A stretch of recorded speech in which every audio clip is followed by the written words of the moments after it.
So hello, worldwide audience of the Jena FullDome Streaming Festival. This is the second day of the streaming adventure.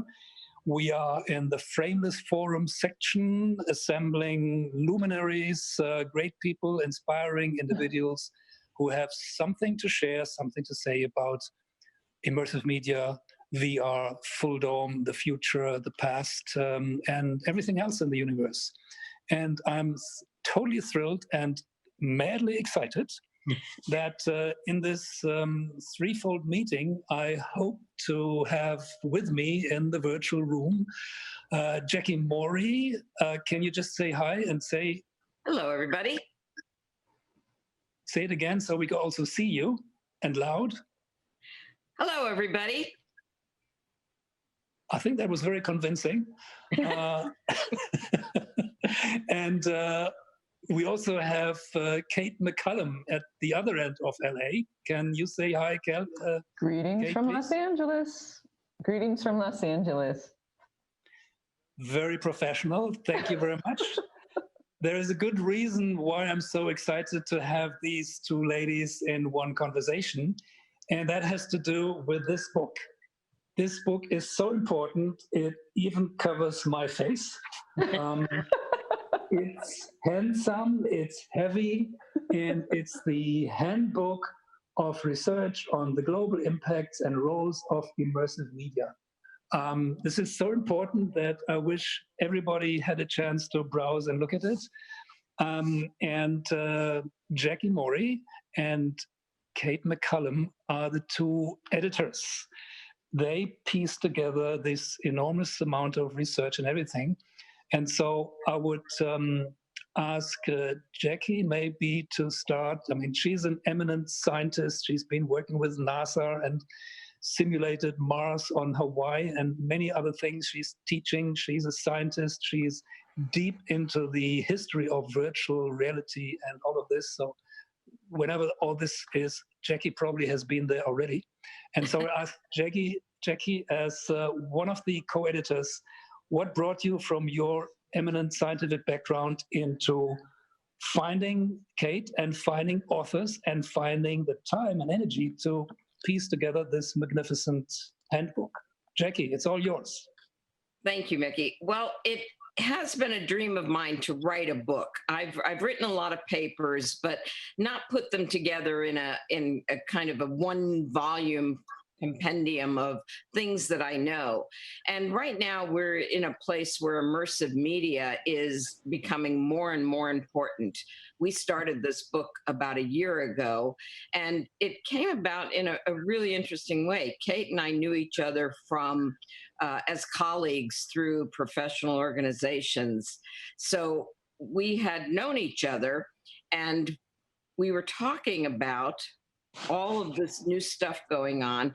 And Kate said, well, you know, it'd be great to do a book. And I happened to get an email from a publisher that same week that said, would you consider doing a book for us? And so I got hold of Kate and I said, you're not going to believe this, but we should chat. Now, Kate may remember this a little differently because we each have our own memories. But it seemed like the professional work that we had each done was so complementary that it was going to be something where putting together what she knew about immersive media and what I knew about immersive media was going to make a book that was so much more comprehensive than anything out there. It just seemed like a marriage made in heaven. Oh, wonderful. And I think I see smiling Kate in her LA place. Now, Kate McCallum, she is well known for the work that she does with immersive media in the Vortex Dome in LA. It's one of the few magnificent places where science, art, performance art come together. I've known Kate when she came to the Jena Festival, and we met at Immersive. And so when I heard about the book and your activity, I knew, wonderful, this is about this. The time has come for the handbook to initiate academic research. And so Kate, you heard the part that Jacki contributed to the coming about of this book. What's your story, Kate? Thank you, Mickey. Well, first and foremost, it was truly an incredible honor to work with Jacki, because she has so much amazing history in the virtual space, in the virtual worlds. And so I had come primarily from like 20 years working in the studios in traditional film and television, and who had watched the evolution of technology in that world. And then when I met Ed Lance, who is the founder and president of Vortex, and also a longtime professional in the planetarium world, I became bit by the dome bug, and then started on that track probably, I don't know, maybe it was like 16 years ago, I think, or something, when I went to the first Immersive conference. So then about 6 years ago, I joined the Producers Guild of America board, and I became a board delegate on the New Media Council, and got very involved in education of the members, because many of the members are film and television professionals. And the New Media Council specializes in, tracking trends in new media tech and new ways of storytelling. So I became very active in the education committee and produced several workshops in that space. And then what I was seeing is that this new immersive space was really entering the industry as a whole new paradigm shift, and that there was an umbrella kind of ecosystem that was forming, and there really hadn't been a good taxonomy or a book or any kind of comprehensive educational source, so that was really addressing what was happening. So I just saw a need for it, from a educational perspective. And then Jacki and I were talking about it, and it just seemed like a perfect fit to bring together, her expertise and background, along with, people that I knew that were practitioners in the space, and that were really, working in creating the content, the pioneers and the people that were jumping in to try to understand how to tell stories and entertainment in the space. And what was so interesting is that with the people Kate knew pushing this envelope and trying to come up with ways to use immersive media, and the people I knew that were practicing in this, and even researchers who were researching in this, there was no place where that knowledge was being captured. So this book was an opportunity to capture knowledge in this space where it's all just starting to blossom and begin, and to have that in a space where anybody who wants to get into this or wants to know more about it could find that in one location. So this was our opportunity to really probe the hearts and minds of the creators that are out there, so that they could put their words down and have them as a real snapshot of this emerging time. Yes, I definitely agree that this is what the book definitely delivers. I mean, for people in the Jena FullDome Festival, Immersive, this kind of meeting, it's become evident there are really talents and great brains and minds that think through the implications of the evolution from flat world to dome world, from flat Earth to 360 media, and but then they all scattered. They have their own little niches and meetings and subgroups. But I think you demonstrated with the book that now is the time for all these positions and perspectives to really be formulated. And I really thank you very much for doing this. It's a true service to the community. So there is the pioneering aspect in business, in science, in education, in entertainment, in gaming, and it's really a gift that we see these different perspectives now coalescing in this book. Kate mentioned being bitten by the dome bug. I think there's some lightheartedness also. It's a serious scientific book. It all refers to really scientific standards and delivery, but the lightheartedness of the medium and of the people who breathe life into this medium is also quite noticeable. So I also want to thank you. Maybe Kate, you want to say to that specific at the atmospheric mix of lightheartedness and serious research? Absolutely. And Mickey, I would especially acknowledge you and Kelly Francis for your chapter, because your chapter on the dome space and had such a wonderful, whimsical tone, and really projected a future vision and a current vision that was so comprehensive and fun. And, that up against Ed Lance's chapter on diagrammatic, scientific, engineering information, that is how to build a dome from the ground up, and then also we have, really solid, which Jacki can speak to more, but we have some solid academic chapters that get into, data and research. And then we have chapters from, some authors like Brian Seth Hurst, who was one of the first to step into doing fictional 360 VR film, that he did in association with a public broadcasting entity here in America. So Jacki, please contribute from your perspective as well. The nice thing is the mix of practitioners who are really out there trying to invent this medium as it emerges. Like you said, Brian Seth Hurst, Brett Leonard. Yeah. Start that again. So the practitioners who are really trying to define this medium as it's emerging. So people, as you said, like Brian Seth Hurst and Brett Leonard. Brett Leonard was a director way back when on one of the first movies about virtual reality. And he has stayed up on that technology throughout the years, but as a director and a filmmaker, he wanted to apply it to traditional filmmaking without throwing out everything that we know about making traditional films, all of the wonderful things we've developed over the last 100 years. And so his chapter talks about that. How do you combine the best of what we know with what we don't know yet, and how do you create something new? So I think our chapters on actual practice are incredibly valuable for anybody who's thinking about going into making immersive media, whether it's in a dome or 360 video or in a virtual reality headset. As well, we have interesting philosophical papers. So a lot of what's happening with immersive media is going to fundamentally change who we are as humans and how we interact in the world. So we do have some chapters that explore those concepts. What happens when we all have avatars when we go into these immersive situations?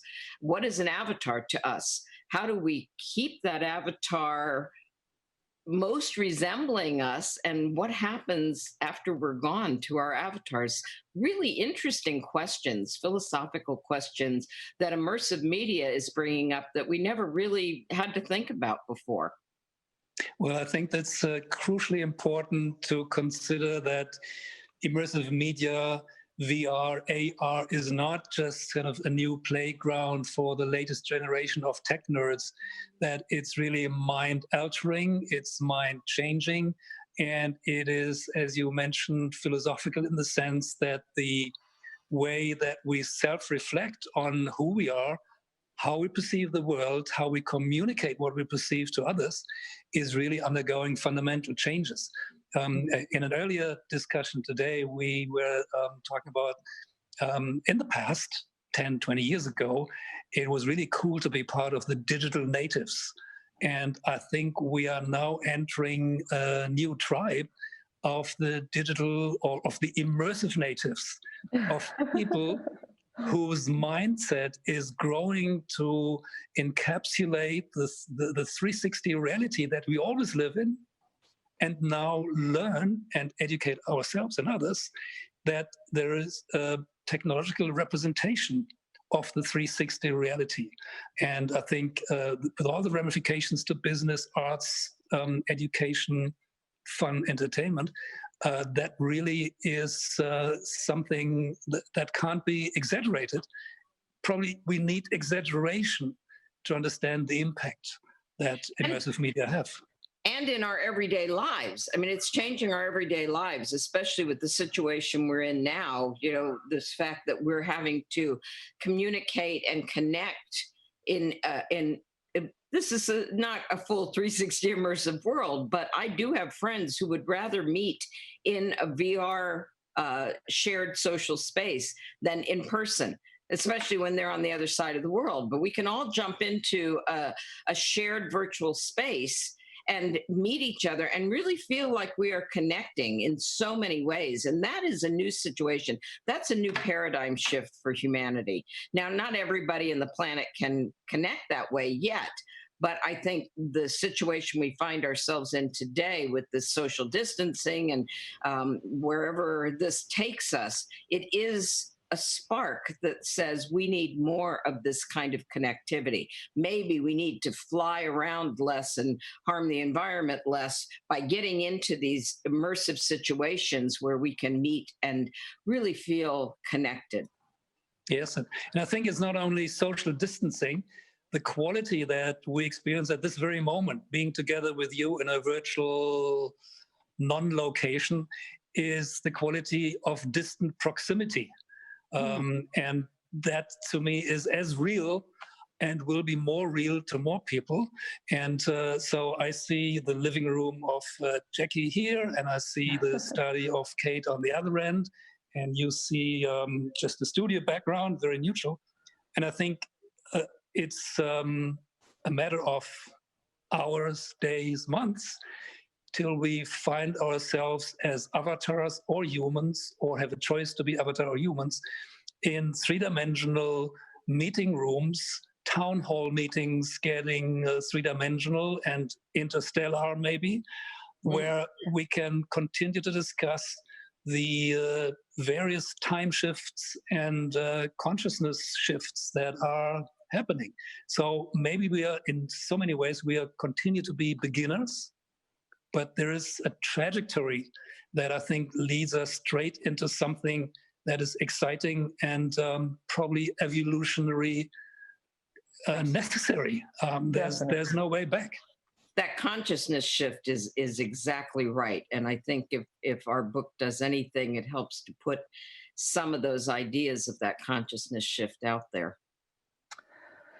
Yes, I wanted to also just mention, Mickey, Jacki was involved in a really fascinating project that we have a nonprofit that we also manage and run, and we give out an award. And in 2014, we gave the Future Vision Award to Jacki and the U.S. Army, who she collaborated with, to create a meditation mindfulness program in Second Life, the virtual world of Second Life, that gave vets and military staff the opportunity to go in anonymously with an avatar to be able to study and practice mindfulness. And that was like 7 years ago, that project. So I think when you see some of the applications that have been tested and now moving forward towards more mass, distribution and consumption by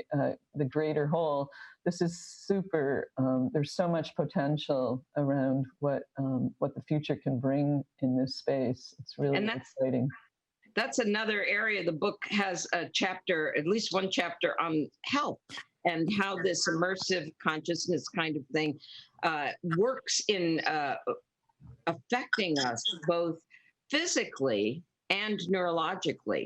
So there's one really deep, dense chapter that looks at a lot of the neurological evidence for how immersive media affects us. And I think that's something we're going to see more and more of. One of the best applications of such things as virtual reality today is in the health realm.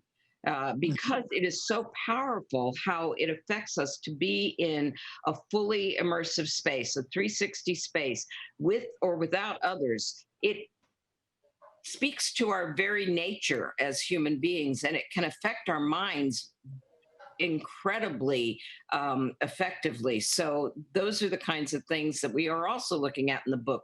So media, in terms of mass media, research, health, and even education. So I put a chapter in about education because especially when we think about kids having to learn from home, if we're all having to go to school, not going to a classroom all the time anymore, but can we jump into an immersive learning situation?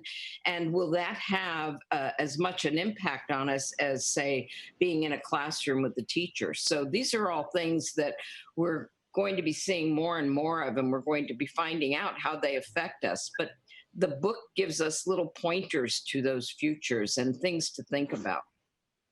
Very good. Now, let me play for a second, play devil's advocate now, Okay. and say that we are talking about the wonderful realities, the impact, the neurological benefits, the enhancement of learning situations that come with VR and 360 media.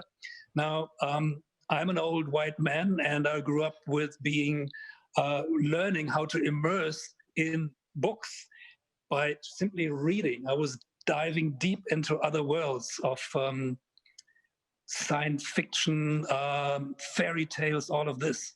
And so I'll indulge in being a conservative, orthodox proponent of the art of immersing by reading books. Now, it's ironic that the medium that we are talking about is one of these heavy, wonderful handbooks, which promotes and proposes the virtues of virtual reality. But still, I think reading that book requires the old school art of really absorbing little printed black dots on white pages and reconstructing them in your mind to create holistic ideas of what an author's idea originally was when they wrote it down. So what do you see is the dialectic relationship between reading orthodox books, I mean, revolutionary content in orthodox medium of the book, and the perspective of the shift into three-dimensional virtual reality surround environment learning worlds? Well, I think they've got to coexist. I hope books never go away. That tactile sensation you get of holding a book, of reading those words, of as you said, interpreting those words to create a reality in your brain, that I hope doesn't ever go away. So these things should coexist. Just like, you don't always want to eat a steak. You want to sometimes have a dessert. You want to sometimes have different kinds of food. These are all different ways that our brain it receives and interprets the world. And, there's just so many ways that happens. I don't see any reason for books to go away, or art or painting or any of the other kinds of media that we use. But, right. The things that this new media, this immersive media gives us is a way to expand our ideas in our brains and get maybe some new neurons firing. So the more, the better is what I say. You both have brought up a very, very important points around this. And I totally agree that there is room for all the art forms. And one of the topics that we discuss in the book, I included it in my chapter, and Brett Leonard also wrote about it quite extensively, is this concept of story world building and also transmedia, which is like taking a singular world or an intellectual property, if you speak about it in business terminology and legal terminology, and you look at that story world from a holistic perspective as if it were a house. So let's use that as an example. And then there's many ways that you can enter that house. You can enter through the front door, which might be a feature film. You can enter through the back door, which might be a novel. The chimney might be the dome, or, the garage. Something for Santa Claus, yes. A television series, right, exactly. So this idea of story world building and immersive being just another extension possibility of how to extend a story world. Because we know so many stories come from books. books are a wonderful place to build a story world, because you can go inside the character, you can do backstory, you can do, internal motivation. So you have a beautiful blueprint in those books that can then be extended into a variety of platforms, not exclusive necessarily, but inclusive. And depending on the demographic or the technology, you have different aspects of the story emerging. Oops. Okay, so I think our time is running out in the meeting. I thank you very much for being here for this amazing talk. For the audiences out there in the world, we will shift. This is the end of the Frameless Forum session in the morning. There's a little break, and if you shift to the ticket channel, you will see the amazing examples of how FullDome changes the world. Dive and immerse and indulge in 360-degree wonderful feature films, short films. And so Kate and Jacki, thank you very much for creating the book, for being available for this intense talk, and hope we'll all sometimes meet again in the flesh or in quality meetings like this, and the future will teach us where we will be next. Thank you, Mickey. We so appreciate this opportunity. Okie doke. So bye, everybody. And the FullDome Festival now goes in its third main program day in the afternoon session. Don't miss magnificent FullDome films. Bye. Thank you. Bye.